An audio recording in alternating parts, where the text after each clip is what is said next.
Chers cryptopilotes, bonjour, c'est David, bienvenue dans cette nouvelle vidéo du lundi où nous allons aborder, comme d'habitude, le sentiment de marché avec l'analyse du Bitcoin et également quelques signaux qui ont été donnés durant la semaine, notamment ceux qui ont touché des objectifs. Voilà, alors c'est parti, donc comme d'habitude la courbe du Bitcoin face au dollar, enfin face à l'USDT, hein, c'est la même chose que pour le dollar. Donc nous allons zoomer, on est toujours dans la même zone, hein, entre les 42 000 à 46 000 et les 37 000 à 35 000.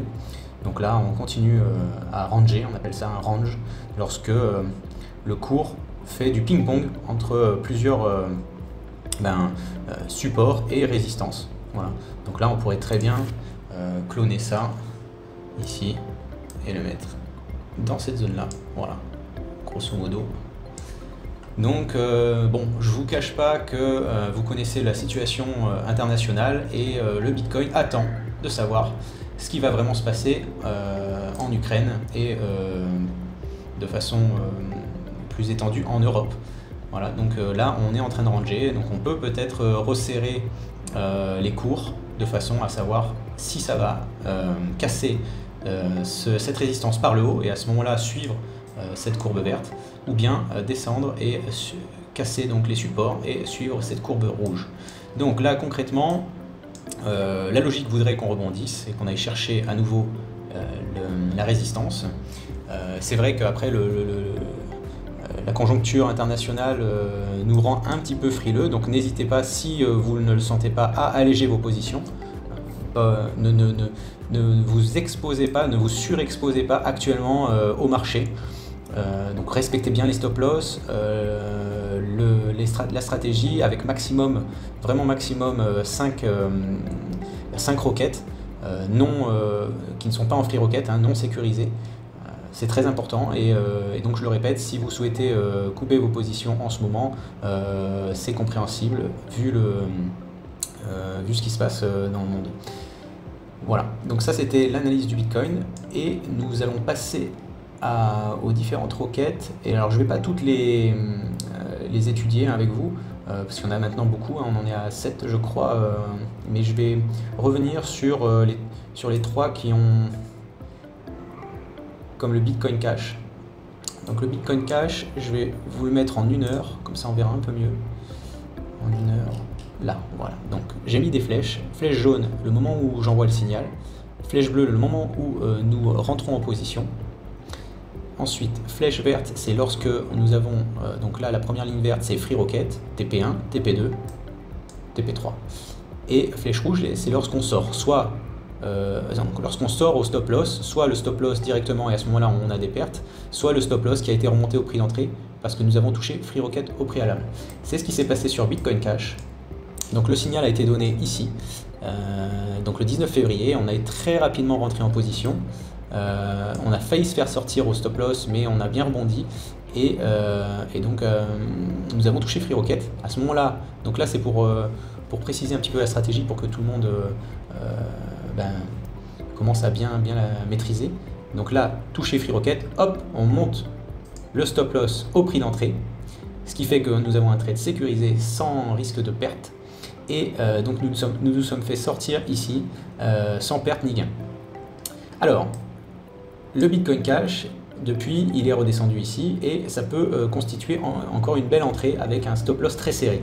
Alors, on va attendre de voir un petit peu comment ouvrent les marchés américains et si besoin, pas si besoin, mais si l'ouverture est dans le bon sens, nous enverrons un signal à nouveau sur le Bitcoin Cash pour retourner dessus, car concrètement, on est quand même, je vous le mets en daily, sur un bon point d'entrée. Vous voyez, on a ici de beaux supports.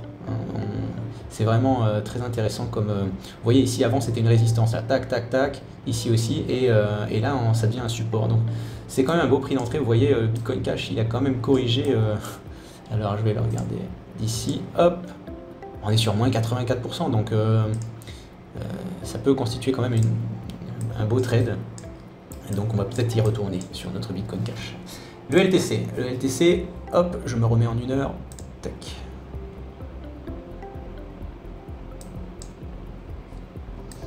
Hop, voilà. Donc, ça veut bien s'afficher, voilà. Donc le signal a été donné ici, vous voyez, il était à 116, avec un prix d'entrée très bas, 98 je crois, ou quelque chose comme ça, voilà, 98.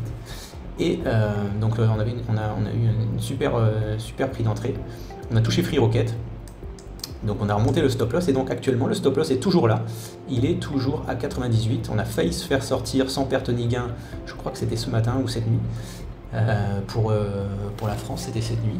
Et là, donc, on est sur un rebond. On va voir si ça nous mène vers plus haut ou si nous nous faisons sortir avec le stop loss remonté sans perte ni gain. Le band BAND. Alors, voilà. Donc là, pareil, on a donné un prix d'entrée. On a donné notre signal alors qu'il était à 3,86. Donc, il est redescendu nous chercher notre prix d'entrée à 3,50. Également là on a failli se faire sortir, mais le stop loss est toujours normalement mis en dessous d'un support, hein. Donc là le support a bien tenu, rebondi, hop, Free Rocket. Bon, l'impulsion n'a pas été suffisante pour aller toucher TP1, mais nous sommes toujours là, le trade est bon, on a notre stop loss au prix d'entrée, c'est plutôt safe pour le band. Voilà. Ensuite nous avons donc émis d'autres signaux, TRX, EOS, Alice, Phil, qui sont entrés. Ensuite, nous avons Algo qui n'a pas encore touché le prix d'entrée. Et je crois que Sand a touché son prix d'entrée. Voilà, le prix d'entrée. Donc nous sommes sur Sand également. Donc actuellement, nous avons Bitcoin Cash, LTC, Band, TRX, EOS, Alice, Phil, Sand et Uni. On n'a pas été touché là. Ouais. Donc il reste Uni et Algo qui ne sont pas encore en position. Voilà. Je voulais aborder avec vous une notion qui est la dominance. Alors la dominance, on en a parlé dans la formation et je vais vous montrer ce que ça donne au niveau des courbes. Donc je vais prendre la dominance de l'USDT.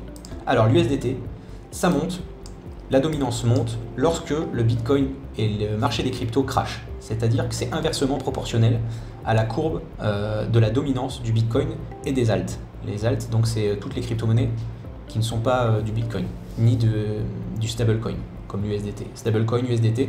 Stablecoin, c'est l'USDT est aligné au dollar. Donc plus ou moins, un USDT égale plus ou moins $1 à 2-3% près. Donc 1,03 ou 0,97.